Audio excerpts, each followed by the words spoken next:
আত্মপ্রকাশ করেছে জাতীয় নাগরিক পার্টি।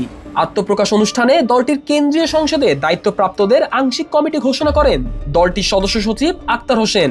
প্রেস রিলিজের মাধ্যমে পূর্ণাঙ্গ কমিটি ঘোষণা করা হবে বলেও এ সময় জানান তিনি। এ সময় নতুন সংবিধান প্রণয়নের বার্তা দেন তিনি। আক্তার হোসেন বলেন, আগামীর বাংলাদেশ এক নতুন সংবিধানের মাধ্যমে পরিচালিত হবে, তাই নতুন সংবিধান বাস্তবায়নে গণপরিষদ নির্বাচনের দাবিও জানান তিনি। বলেন, বাংলাদেশের মানুষ আজ এক নতুন সুযোগ পেয়েছে। এই নতুনদের দায়িত্ব যারা বহন করতে ইচ্ছুক তাদের নেতৃত্বেই গঠিত হয়েছে এই নতুন রাজনৈতিক দল।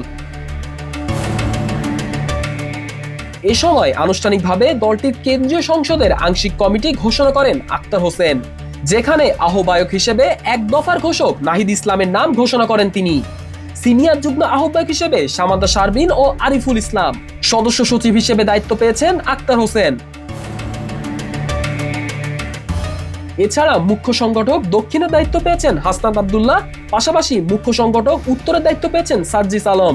সিনিয়র যুগ্ম সদস্য সচিব হিসেবে দায়িত্ব পেয়েছেন ডক্টর তাসনিম জারা ও নাহিদা সরোয়ার। মুখ্য সমন্বয়কের দায়িত্ব পেয়েছেন জাতীয় নাগরিক কমিটির আহ্বায়ক নাসিরউদ্দিন পাটোয়ারি।